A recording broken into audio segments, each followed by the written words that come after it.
Paracetamol समेत 53 दवाइयां quality test में फेल हो गई हैं। Central drug standard control organisation CDSCO ने इन दवाइयों की लिस्ट जारी की है।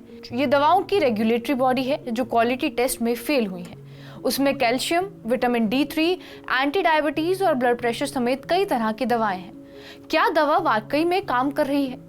ये ड्रग अथॉरिटी के मानकों पर फिट बैठ रही है? ऐसे तमाम सवालों के जवाब जानने के लिए क्वालिटी टेस्ट किया गया। अब सवाल ये उठता है कि दवाओं की क्वालिटी का टेस्ट कैसे किया जाता है, ये किन किन मानकों से होती हुई गुजरती हैं और दवाओं को लेकर अमेरिकन ड्रग रेगुलेटर FDA और विश्व स्वास्थ्य संगठन WHO के क्या मानक हैं। दरअसल दवाओं की गुणवत्ता जानने के लिए ड्रग अथॉरिटी क्वालिटी टेस्ट करती है। जांच के जरिए दवा की सेफ्टी और उसके असर को समझा जाता है। इसके लिए CDSCO के एक्सपर्ट्स की टीम कई तरह के टेस्ट करती है। पहला है विजुअल इंस्पेक्शन। इसके जरिए दवाओं से जुड़े डॉक्यूमेंट्स, एक्सपायरी और लेबलिंग को जांचा जाता है। किसी भी तरह की झूठी जानकारी को क्रॉस चेक किया जाता है और जानकारी गलत मिलने पर उनकी लेबलिंग बदल दी जाती है। सैंपलिंग एनालिसिस के जरिए दवाओं को जांचा जाता है और CDSCO के अलग अलग ऑफिस से दवाओं के सैंपल लैब में भेजे जाते हैं। इन्हें मानकों पर परखा जाता है। जांच का मकसद ये होता है कि जो दवाएं मार्केट में पहुंचाई जा रही हैं वो सुरक्षित हैं या फिर नहीं। FDA और वर्ल्ड हेल्थ ऑर्गेनाइजेशन के मानकों पर यह खरी उतरनी चाहिए। जांच के दौरान यह भी देखा जाता है कि इनमें बैक्टीरिया, फंगस या दूसरे सूक्ष्म जीव तो नहीं है। क्वालिटी में ये कितनी खरी उतरी, इसका रिव्यू क्वालिटी एश्योरेंस टीम करती है।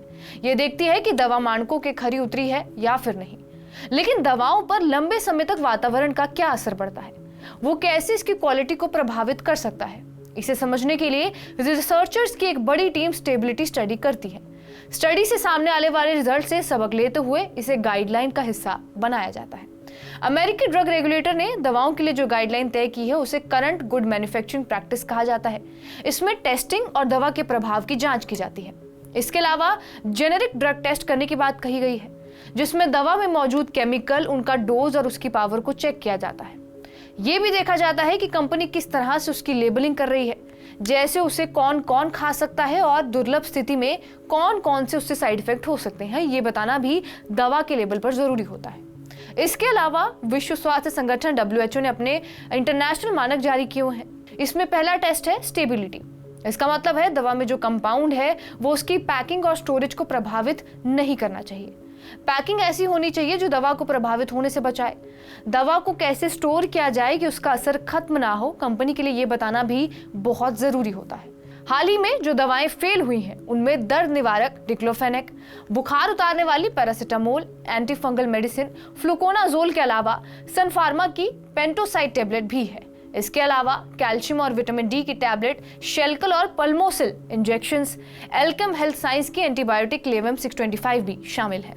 बहरहाल आपका इस खबर पर क्या कुछ कहना है हमें कमेंट बॉक्स में जरूर बताएं। बाकी देश और दुनिया की तमाम बड़ी खबरों के लिए बने रहिए हमारे साथ TV9 डिजिटल पर।